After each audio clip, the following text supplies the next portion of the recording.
Сәлем баршаңызға, құрметті оқырмандар, қалайсыздар? Бүгін сіздермен осындай керемет жұмсақ бауырсақтар рецептімен бөлісемін. Қараңыздар, іштері осындай әдемі, күшті болып пісіп шығады. Міндетті түрде осы рецептпен жасап көріңіздер. Парақшама тіркеліп, лайк басып кетуді ұмытпаңыздар. Апарамызды дайындап аламыз.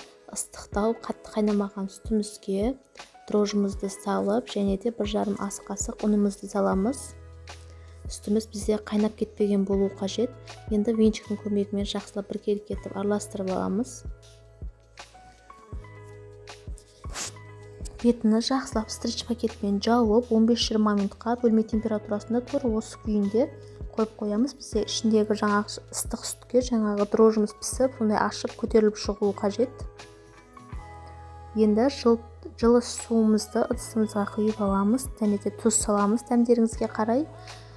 Кішкене тұз ерігенше араластырып аламыз. 1 штук жұмыртқамызды саламыз. Ерітілген сармайымызды салып, жақсылап біркелкі етіп араластырып аламыз. Жаңағы дайындап алған апарамызды мына осылай күшті керемет болып көтеріліп шығады. Қараңыздар. Осының барлығын салып, әдемілеп енді араластырып аламыз. Біркелкі етіп араластырып аламыз. Енді ұнымызды салып, алдын ала лопатаның көмегімен осылай араластырып алсаңыздар болады, немесе сразу қолдарыңызбен илей берсеңіздер болады.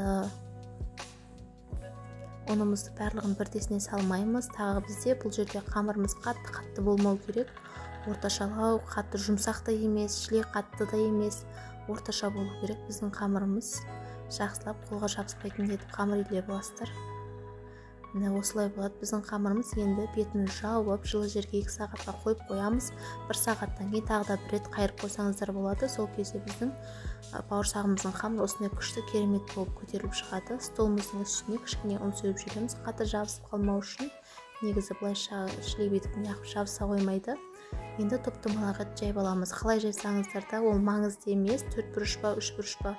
Просто бізде жайған кезде барлығы бірдей болып, қалыңдығы жұқа болмау керек. Жұқа болса, жаңағы бауырсақтарыңыздың іші менікі сияқты болып, бұлшқа сияқты, нан сияқты болып пісіп көтеріліп шықпайды.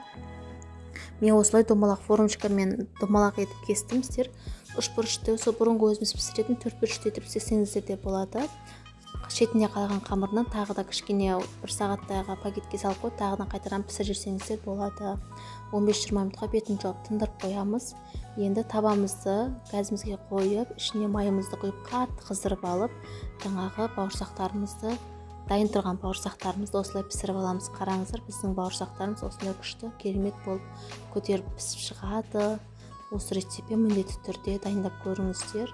Дәмі күшті, тағы да жұмсақ әрі керемет болып шығады. Барлығын осылай пісіріп аламыз. Басында біздің майымыз қатты қызып тұрған болуы қажет. Егер онша қызмаған болса, бауырсақтарыңыз іспей қалады. Бір басында қыздырып алып, содан кейін барып астын жай қып қойсаңыздар болады. Сол кезде іштері барлығы толықтай піседі. Бауырсақтарымыздың барлығын пісіріп алдық. Міне қараңыздар. Осындай бізде бір талай бауырсақ пісіп шығады. Осындай керемет, үлпілдек, әрі жұмсақ, дәмді бауырсақтарымыз дайын болды. Міндетті түрде жасап көріңіздер. Сіздерге ұнайтын сөзсіз. Парақшама тіркеліп, лайк басып кетуді ұмытпаңыздар.